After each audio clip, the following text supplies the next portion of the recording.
chemistry in which we study about electrolytes. Electrolytes का मतलब क्या होता है? आपके दिमाग में क्वेश्चन आएगा, sir what is electrolyte, right? तो इलेक्ट्रोलाइट का मतलब हो गया ऐसे सॉल्ट्स जो आयंस में टूटते हैं, उसको इलेक्ट्रोलाइट्स कहा जाता है.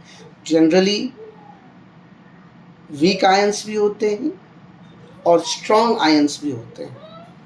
तो इस चैप्टर की शुरुआत क्लास 11 में एक चैप्टर था रेडॉक्स रिएक्शन. ये रेडॉक्स रिएक्शन दो प्रकार के होते थे, एक डायरेक्ट रेडॉक्स रिएक्शन और दूसरा indirect redox reaction. Direct redox reaction किसको कहते हैं? ऐसा रेडॉक्स रिएक्शन जिसमें एक ही बीकर के अंदर में, यानी कि एक ही सॉल्यूशन, एक ही कंटेनर के अंदर में ऑक्सीडेशन और रिडक्शन दोनों अकर करता है, दोनों साथ साथ में होते हैं, उसको हम लोग रेडॉक्स रिएक्शन कहते हैं. और इनडायरेक्ट रेडॉक्स रिएक्शन क्या हुआ? जिसमें खास करके हम दो अलग अलग बीकर्स लेते हैं और दोनों में हाफ सेल रिएक्शन करते हैं, तो इसको कहा जाता है इनडायरेक्ट रेडॉक्स रिएक्शन. तो दो प्रकार के रेडॉक्स रिएक्शन जैसे मैंने आपको बताया अभी, डायरेक्ट एंड इनडायरेक्ट. तो हम लोगों ने क्लास 11 में डायरेक्ट रेडॉक्स रिएक्शन भी पढ़ा था और इनडायरेक्ट रेडॉक्स रिएक्शन भी पढ़ा था. इनडायरेक्ट रेडॉक्स रिएक्शन हमने लास्ट में पढ़ा था. जैसे आपको पता होगा, gain of electron, loss of electron, oxidation and reduction की जो प्रॉपर्टीज थी उसके बारे में हमने डिटेल में पढ़ा था. निकल बाहर निकल, डिस्टर्ब क्यों कर रही हो? मुंह बंद करके रहना है तो रहो, नहीं तो बाहर जाओ. ओके?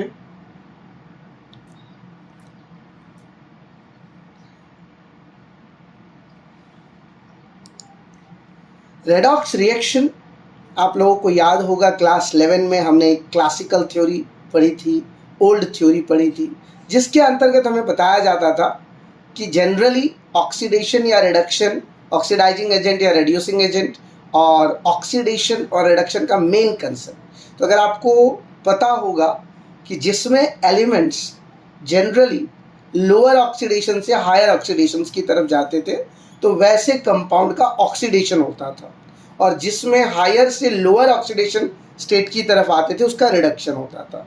जनरली जिसमें ऑक्साइड्स जुड़ते थे उसको हम लोग ऑक्सीडेशन कहते थे, और जिसमें हाइड्राइड्स जुड़ते थे उसको हम लोग रिडक्शन कहते थे. ऑक्सीडेशन का मतलब लॉस ऑफ इलेक्ट्रॉन होता था, लॉस ऑफ इलेक्ट्रॉन, और रिडक्शन का मतलब होता था गेन ऑफ इलेक्ट्रॉन. ऑक्सीडेशन जिसका होता था वो रिड्यूसिंग एजेंट्स होते थे, और जिसका रिडक्शन होता था वो ऑक्सीडाइजिंग एजेंट्स होते थे. तो ये हमारा क्लासिकल थ्योरीज के अंतर्गत क्लास 11 में हमने पढ़ा था.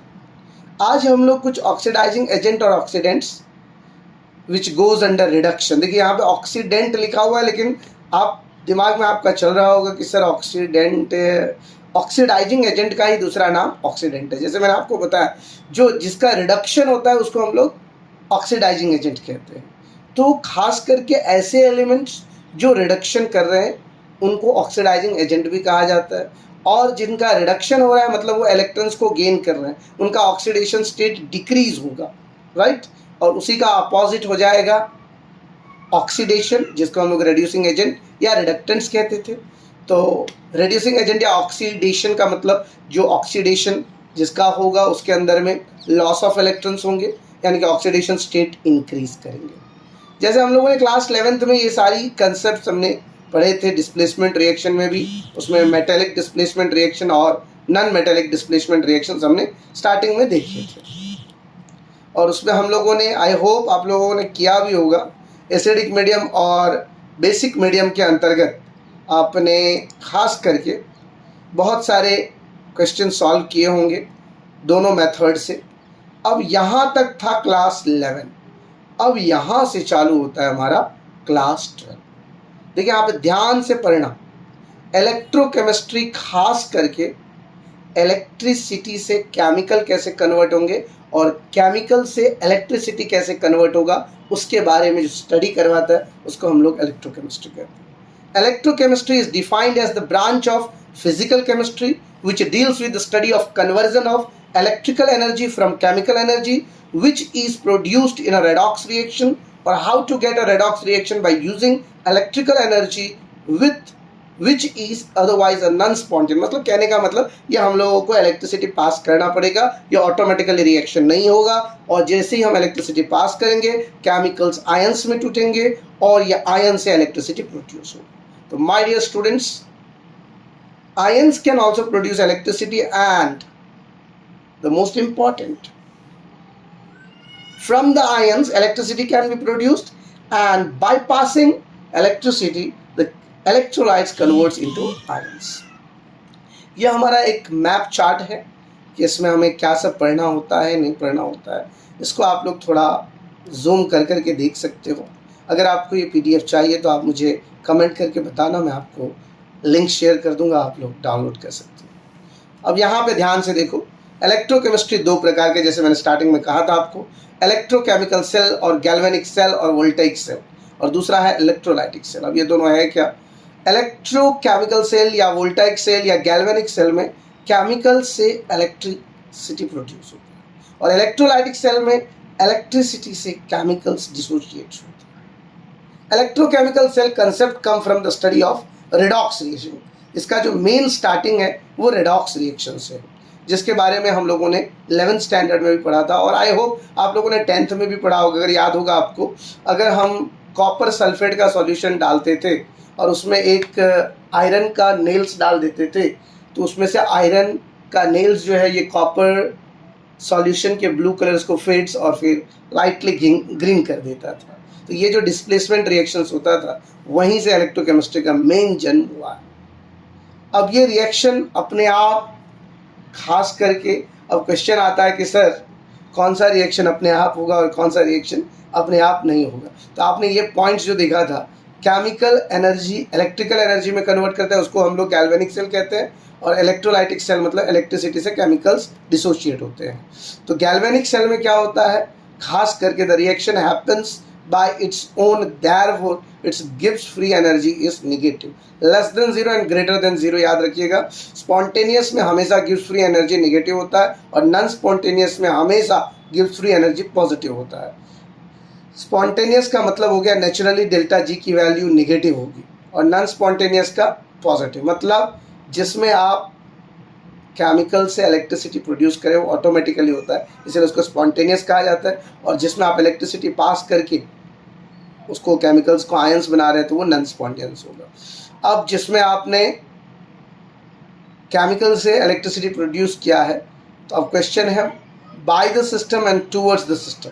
अब बाय द सिस्टम और टूवर्ड्स द सिस्टम का मतलब क्या हुआ? Work done by the system in electrochemical process, work done by the system. By the system का मतलब क्या हुआ बच्चे? यहाँ पर जो इलेक्ट्रिसिटी प्रोड्यूस हो रहा है वो हमारा सिस्टम के थ्रू प्रोड्यूस हो रहा है।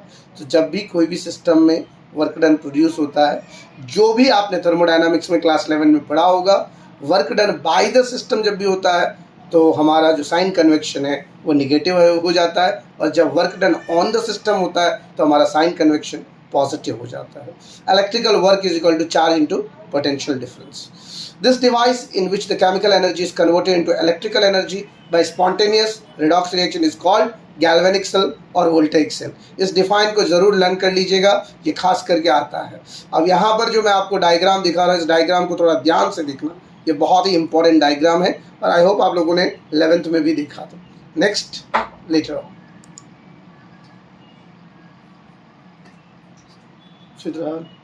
डाटा लिए बाहर बाजा कुछ नहीं, बाजा कुछ तो चुप